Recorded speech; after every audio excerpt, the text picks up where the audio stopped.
How to learn a foreign language. Now, having unburdened my mind on this matter, I will recount briefly how I came to devote myself to the study of Oriental languages. I was originally destined to become an engineer, and therefore, partly because, at any rate 16 years ago, the teaching of the modern side was still in a most rudimentary state, partly because I most eagerly desired emancipation from a life entirely uncongenial to me, I left school at the age of 15 and a half with little knowledge and less love of Latin and Greek. I have since then learned better to appreciate the value of these languages and to regret the slenderness of my classical attainments. Yet the method according to which they are generally taught in English public schools is so unattractive and, in my opinion, so inefficient that had I been subjected to it much longer, I would probably have come to loathe all foreign languages and to shudder at the very sight of a grammar. It is a good thing for the student of a language to study its grammar when he has learned to read and understand it, just as it is a good thing for an artist to sketch a figure or catch the expression of a face. But for one to seek to obtain mastery over a language by learning rules of accidence and syntax is as though he should regard the dissecting room as the single and sufficient portal of entrance to the academy. How little a knowledge of grammar has to do with facility in the use of language is shown by the fact that comparatively few have studied the grammar of that language over which they have the greatest mastery. While amongst all the Latin and Greek scholars in this country, those who could make an extempore speech, dash off an impromptu note, or carry on a sustained conversation in either language are in a small minority.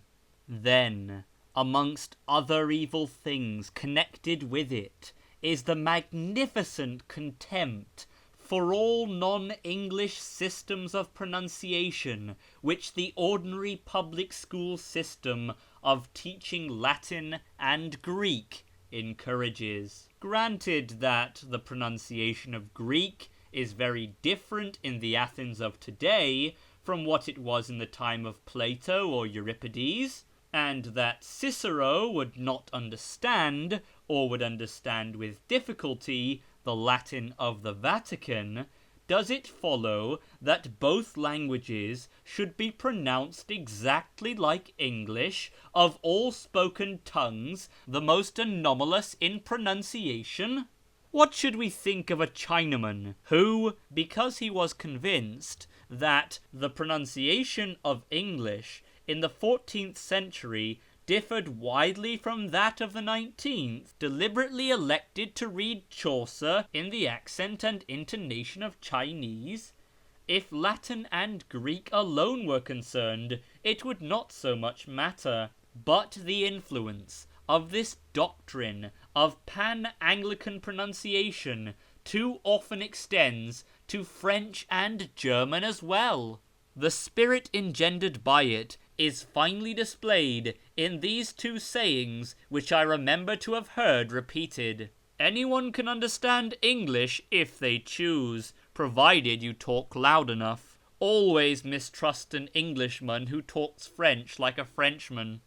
Apart from the general failure to invest the books read with any human, historical, or literary interest, or to treat them as expressions of the thoughts, feelings, and aspirations of our fellow creatures, instead of as grammatical treadmills, there is another reason why the public school system of teaching languages commonly fails to impart much useful knowledge of them. When any intelligent being who is a free agent wishes to obtain an efficient knowledge of a foreign language as quickly as possible. How does he proceed? He begins with an easy text, and first obtains the general sense of each sentence and the meaning of each particular word from his teacher. In default of a teacher, he falls back on the best available substitute, namely a good translation and a dictionary. Looking out words in a dictionary is, however, mere waste of time if their meaning can be ascertained in any other way, so that he will use this means only when compelled to do so.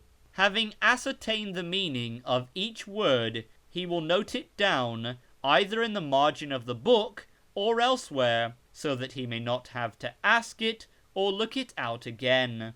Then he will read the passage which he has thus studied over and over again, if possible aloud, so that tongue, ear, and mind may be simultaneously familiarized with the new instrument of thought and communication of which he desires to possess himself, until he perfectly understands the meaning without mentally translating it into English, and until the foreign words, no longer strange, evoke in his mind not their English equivalents, but the ideas which they connote.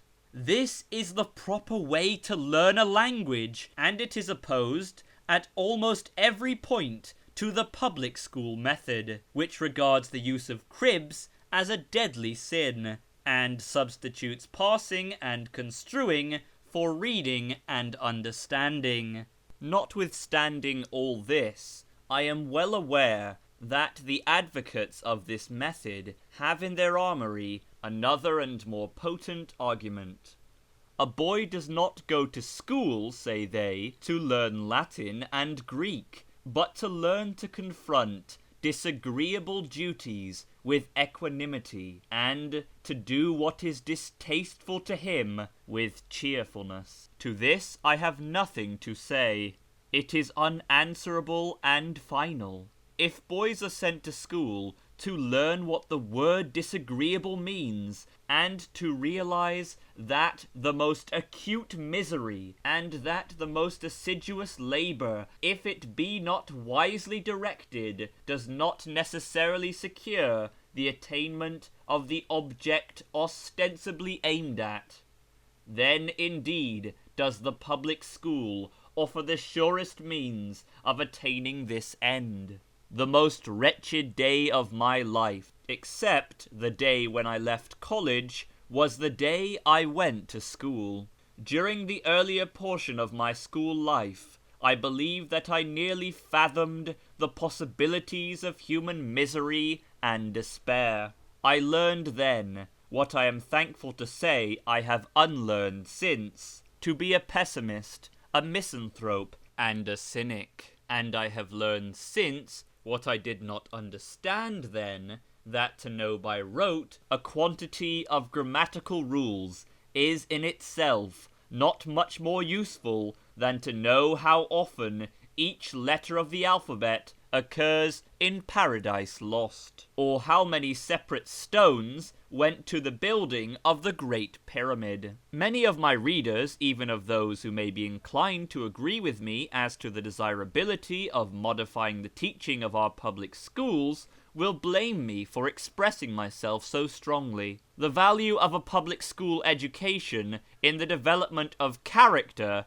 cannot be denied, and in the teaching also great improvements have, I believe, been made within the last 10 or 15 years. But as far as my own experience goes, I do not feel that I have spoken at all too strongly.